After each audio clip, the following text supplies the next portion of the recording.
Welcome back to another episode of High Point Music's Gear Reviews. I'm Lewis, and today I'm going to be taking the recently reviewed Rumble Seat by Analog Alien and show what it can do with some other effects to try and get it out of the genre that it's aimed at.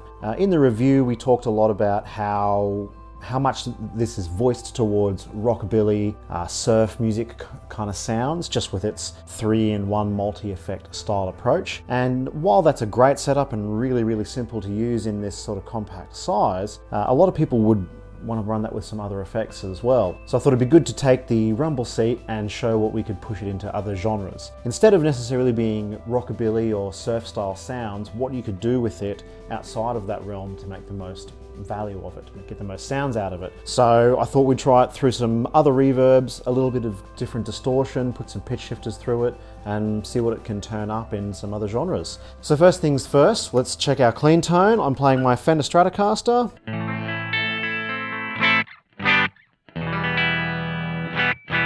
So our signal chain is as follows. I'm going Fender Stratocaster to my input module, compressor to the POG 2, POG 2 to the input of the Mobius. We come out of the Mobius into the Rumble Seat, and then we come out of the Rumble Seat into the input of my LaClean.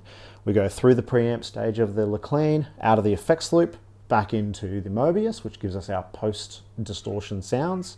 Mobius to the timeline, timeline to the reverb, reverb to reverb, and then the return of the reverb for the effects loop comes up to the Boss RV5, and then we go from there out to our Ableton recording session. So let's punch it on and see where we get to. I just had this sound dialed up before, which was a reasonably wet kind of sound. I got a fair few repeats, and I've got the reverb cranked.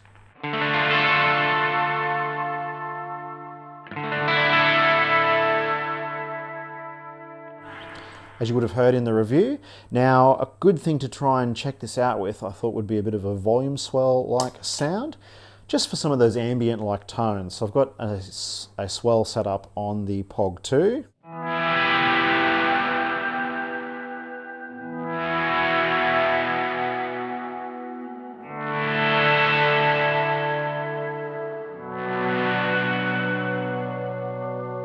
Which has some pretty cool pad-like sounds.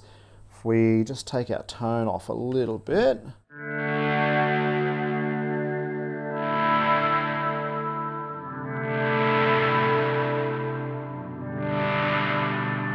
It dulls things down nicely. I am just going to turn our repeats up.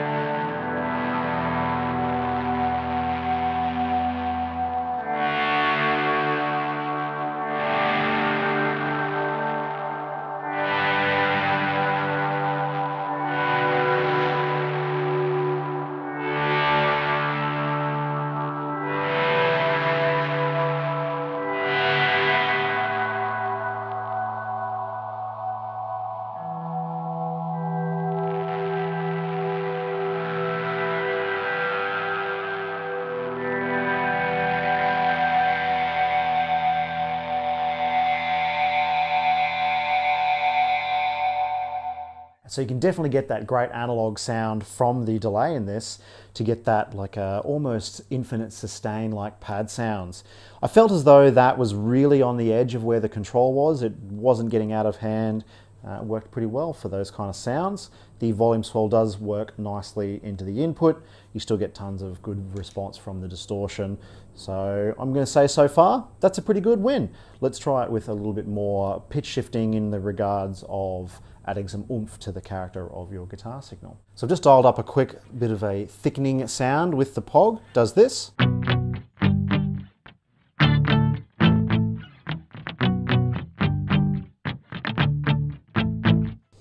Which makes the Rumble Seat drive go from to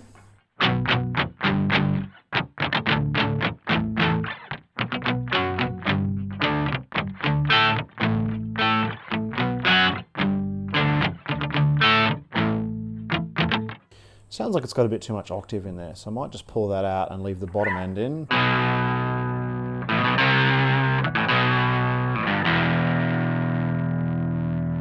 Sounds pretty cool. A bit more reverb.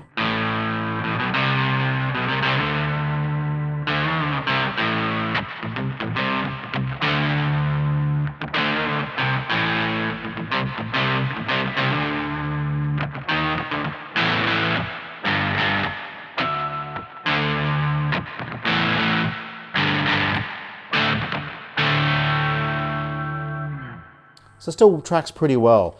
The Rumble Seat seems to take those inputting signals changing pretty reasonably. I'll just pull up something that's a little bit more organy sounding. So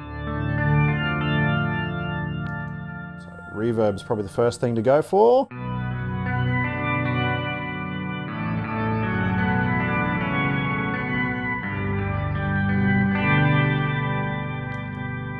Put some delay in there.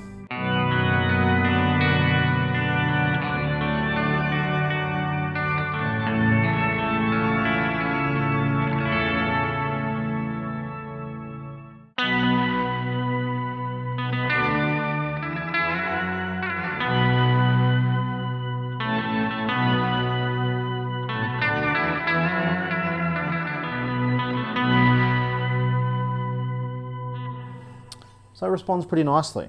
So one of the limitations of having the Rumble Seat on your pedal board as far as a traditional signal path goes is that you're going to end up with your delay and reverb reasonably early on in the stage of your pedal board.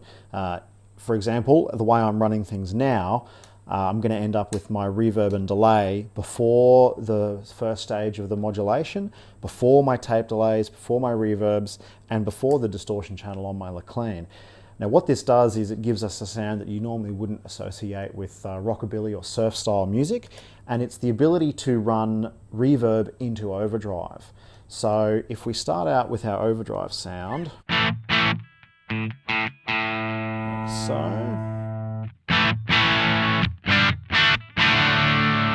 and put our reverb first,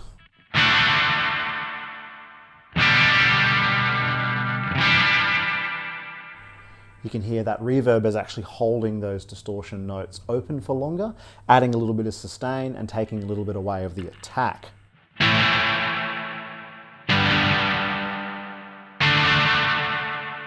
Now the opposite of this would be if I turned that off and used the pipeline.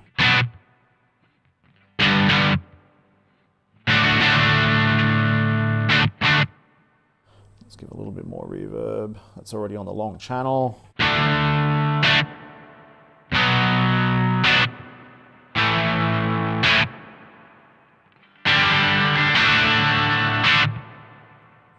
Okay, versus.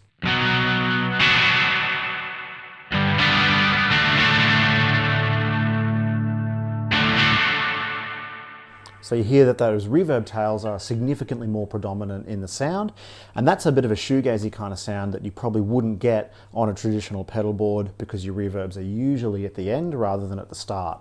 If you were to add a Rumble Seat to an existing pedal board, it's going to give you the ability to access a lot of those shoegaze sounds, including running both reverb and delay into your overdrives.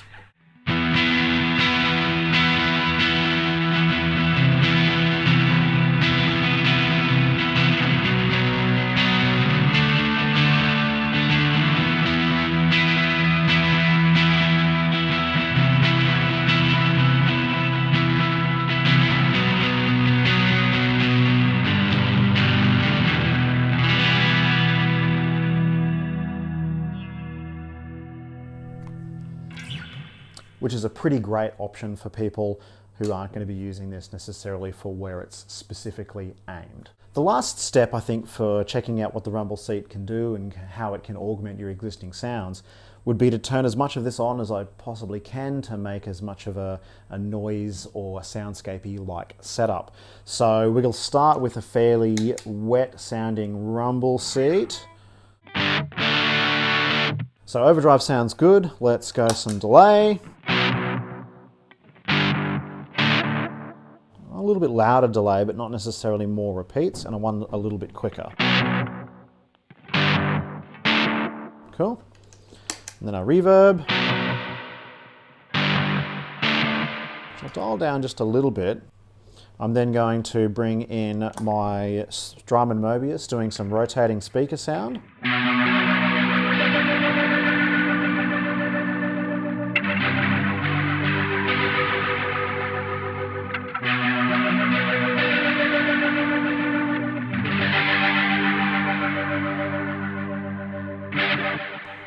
And because we don't have a analog, or we've got an analog delay already, we don't have to use one.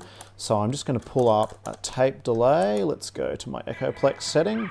I'm going to go back to my volume swell setting on the POG because I think that sounded good. And our reverb with the RV5.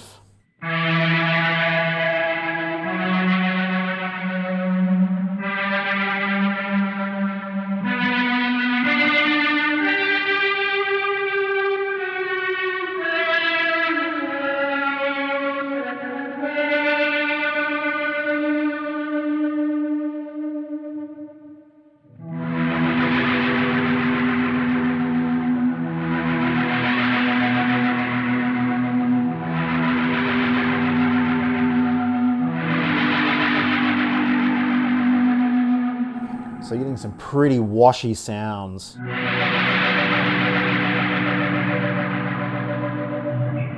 But the tails aren't necessarily too long. I'm just going to push this over to our ice setting, which is a pitch shifted setting.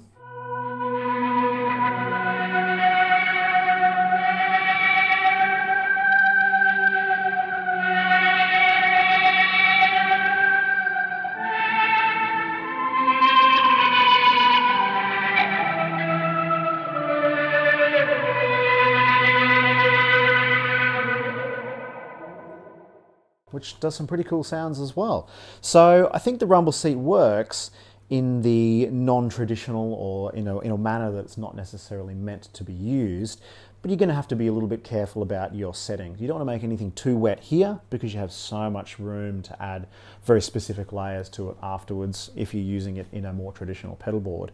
I definitely think this has some great applications on a pedal board that has existing sounds, because when you don't necessarily have this stuff on, your signal path as far as drive into delay into reverb, which is more of a classic approach than a more modern approach of putting the reverb at the start for some shoegaze sounds, like I mentioned earlier, it still works really well. Even if you put the reverb on by itself, you end up with basically tap dancing while your pedal's off.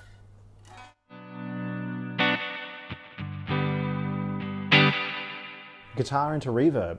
So you can still access those sounds, but it's going to be how you stack them that really makes the most out of having what is effectively a multi-effect on a pedal board that has those sounds in it in other forms. So while I was a little bit unsure of how this would go in a bigger pedal board in my review of the Rumble Seat, I'm impressed. I think it works well. I think the input stage, as far as the gain controls on our distortion side of the things go, it's going to be pretty universally accepting of other effects before it, which is good because we want to keep our dynamic range as high as possible. The reverb, a few limitations with only having a one knob reverb, but again, the way you stack this with other pedals I think will be a really good advantage to adding one to your rig. Even if it's not on your pedal board all the time, you just grab it for a few sounds here and there. So as always, thank you very much for watching. If you've got any questions about the Rumble Seat, please leave them in the comments below. We do appreciate that feedback. If you're enjoying these style of video reviews we're doing, where we're throwing the pedal in with some other things as well as just the straight review, give us a like, a share, a thumbs up,